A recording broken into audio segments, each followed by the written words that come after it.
ప్రభుత్వ జూనియర్ కళాశాల ఈ సినిమా చూశాను భయ్య. ఆల్రెడీ ఒక చెత్త సినిమా చూసి చాలా డిసప్పాయింట్ అయ్యాను, డబ్బులు పొక్కెట్టుకున్నాను. సరేలే ప్రభుత్వ జూనియర్ కళాశాల ఇదే అని చూసి కొంచెం ఎంజాయ్ చేద్దాం కదా అని చెప్పేసి మ్యాట్నీ షోకి అయితే వెళ్ళాను. సినిమా చూసాక వద్దు భయ్య, ఇది కూడా మరొక రాడ్ అని చెప్పుకోవచ్చు. ఈ సినిమాలో మైనస్ ఏంటంటే హీరో భయ్య, వాడు హీరో ఏంటి భయ్య, చాయ్ బిస్కెట్ వాడు ఏదో ఫేమ్ ఉందని చెప్పేసి వాడిని హీరోగా పెట్టి సినిమా తీశారు.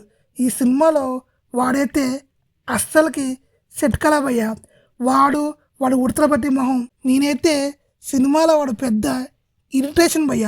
వాడు హీరో ఏంటి భయ్య, నాకు తెలిసి వాడు వన్ ఆఫ్ ద ప్రొడ్యూసర్ ఏమో కానీ నాకైతే చెత్తగా అనిపించింది భయ్య.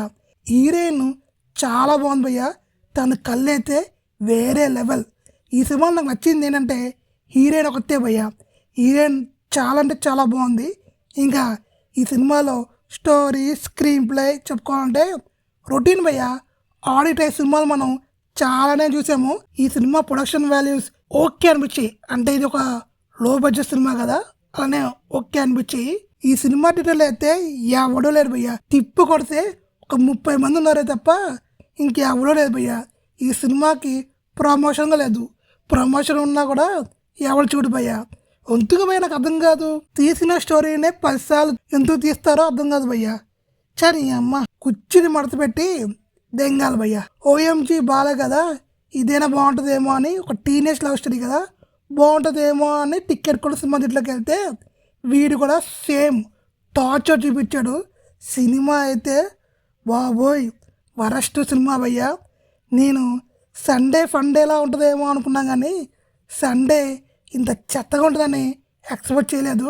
ఓవరాల్గా సినిమా గురించి చెప్పుకోవాలంటే హీరోయిన్ ఒక ఆమె నాకు నచ్చింది భయ్య. నాకైతే ఈ సినిమా టార్చర్ భయ్య, మీకు కూడా కంపల్సరీగా నచ్చదు. నా రేటింగ్ అయితే 1/5. నేను ఇంతకు మించి చెప్పలేను, ఎందుకంటే చాలా హెడ్డేక్ వస్తుంది భయ్య. ఇంకా ఓవరాల్ చెప్పుకోవాలంటే ఈ సినిమాకి మాత్రం దయచేసి వెళ్ళకండి. ఓటీటీలో వస్తే చూసాను ఒకసారి, పర్లేదు. సినిమా అట్టర్ బ్లాపు, డౌటే లేదు.